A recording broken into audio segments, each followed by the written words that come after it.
जय श्री कृष्णा।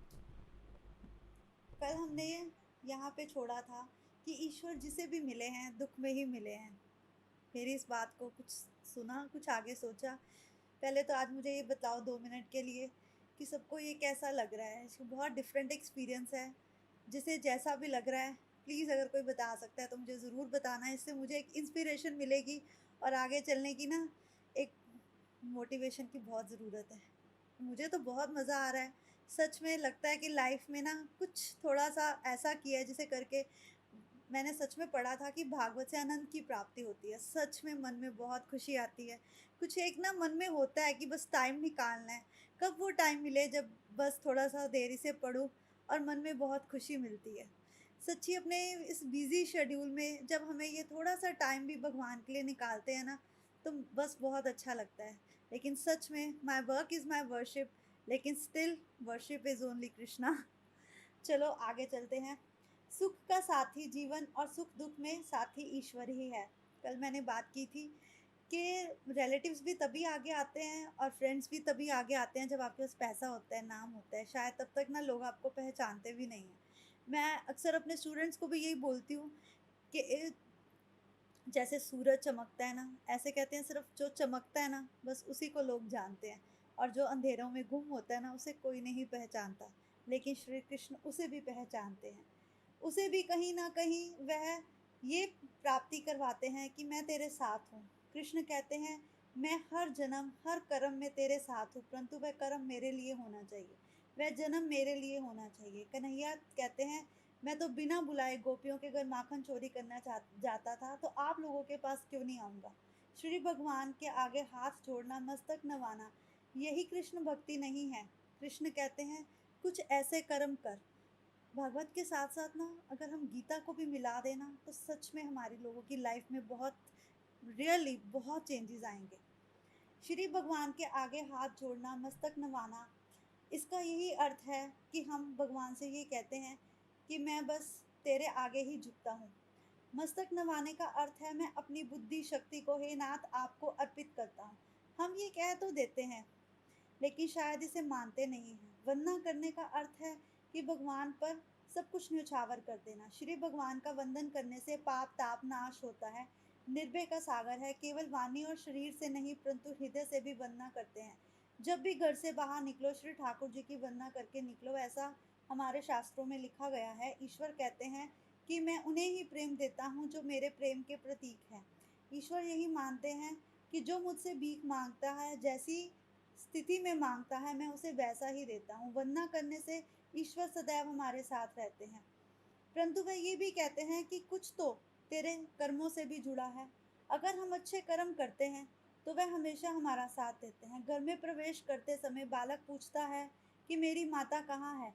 ऐसे ही ईश्वर ये उम्मीद से बैठता है कि घर में आने वाला बालक आकर मुझे याद भी करता है या नहीं। बाहर से घर में आओ तो उस समय ईश्वर की वंदना करो, बाहर जाओ तब भी उन्हें वंदना करो। परमात्मा कहते हैं कि मुझे प्रणाम करके सदैव अपने साथ रख। इतना तो कर कि श्री परमात्मा का बार-बार वंदन कर। जितने उपकार प्रभु ने हम पर किए हैं, बोलने को जीभ दी है, खाने को जीभ दी है, देखने के लिए आँखें दी हैं, सुनने के लिए कान दिए हैं। इसी तरह शरीर का हर प्रत्येक अंग किसी न किसी कार्य में उत्तम है। अब देखो अगर हमारे पास कोई एक अंग भी ना हो, तो शायद हम अपाहिज का जीवन जिए। इसलिए अगर परमात्मा ने हमें संपूर्ण अंग दिए हैं, तो हमें उसके प्रार्थना के आगे हमें हमेशा उसका धन्यवाद करना चाहिए। ईश्वर कहते हैं मेरी सारी कृपाएँ अनंत हैं। परमात्मा की वंदना उत्तम भावपूर्वक करे तो ये अवश्य सफल होती है। विचार करो प्रभु ने जो कुछ दिया है वह योग्य है, परंतु फिर भी श्री ठाकुर जी कहते हैं कि मुझे संपत्ति और प्रतिष्ठा जगत ने दी है, तो तुझे भी वह जगत ही दिलाएगा। जीव योग्य नहीं है, फिर भी जीव को प्रभु ने अधिक से अधिक दे रखा है। नाथ उपकार अनंत, वंदन करने से अभिमान का बोझ कम होता है। श्रीमद् भागवत का आरंभ भी वंदना से किया गया है, वंदना से ही समाप्ति की गई है। अकेले श्री कृष्ण की वंदना की है, अपितु कहा गया है श्री कृष्ण राधा कृष्णाय नमः। कहते हैं श्री कृष्ण राधा के बिना अधूरे हैं, इसीलिए जब भी श्री कृष्ण का जप करें तो राधा का भी जप करना चाहिए। परमात्मा की वंदना करते समय हमें इन्हें नमन करना चाहिए। पढ़ने और विचारने की अपेक्षा जीवन अधिक श्रेष्ठ है। देखो, जितना हम पढ़ेंगे, जितना हम बार-बार एक चीज़ को पढ़ते हैं ना, कुछ ना कोई ना कोई बात तो हमारे अंतर्मन में रह ही जाती है और शायद हमारे बुरे वक़्त में वही बात हमें सँभालती भी है। मनुष्य जीवन लघु है और शास्त्र का कोई पार नहीं है।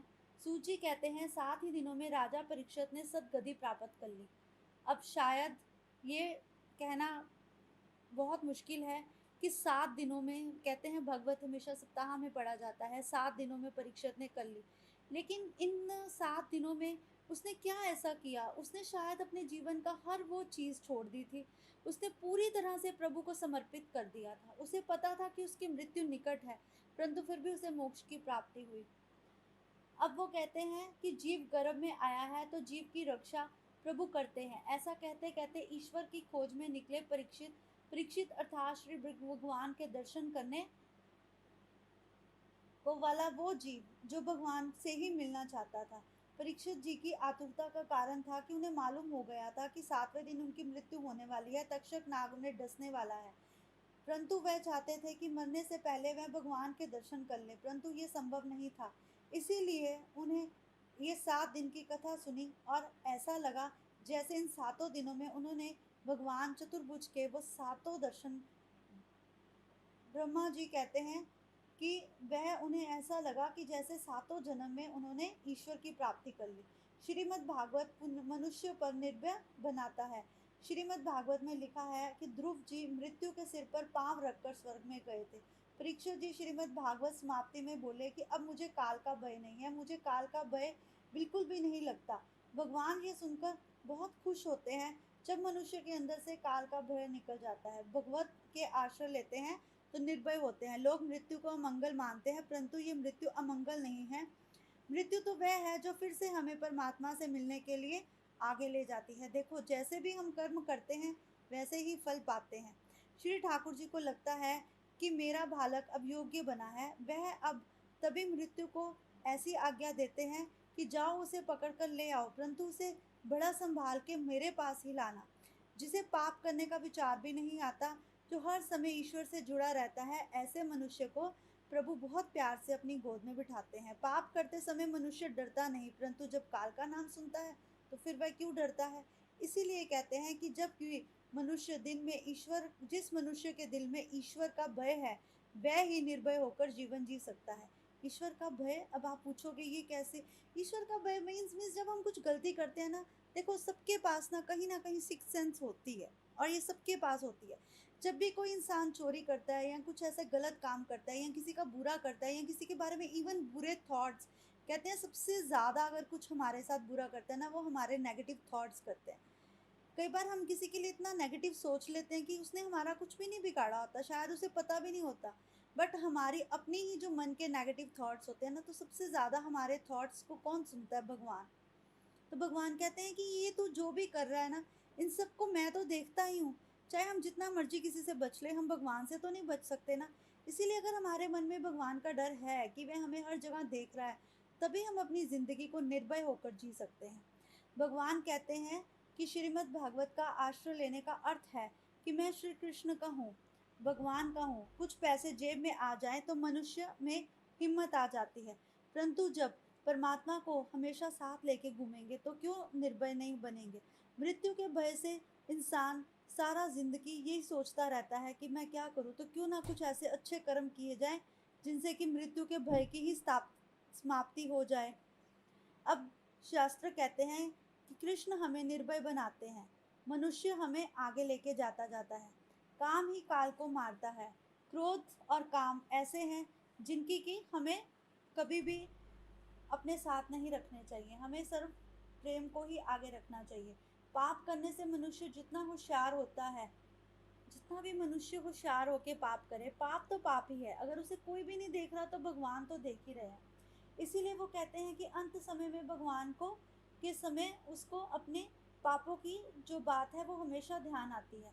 मौत के लिए सदा सावधान रहो। मृत्यु अर्थात परमात्मा के बीते हुए जीवन का हिसाब तुम अपने पास रखो। कहते हैं जब साधारण इनकम टैक्स ऑफिसर का हिसाब देना होता है तो भी मनुष्य को घबराहट होती है, तो फिर ठाकुर जी के सामने जब समक्ष जीवन का हिसाब देना है तब क्यों नहीं होगी?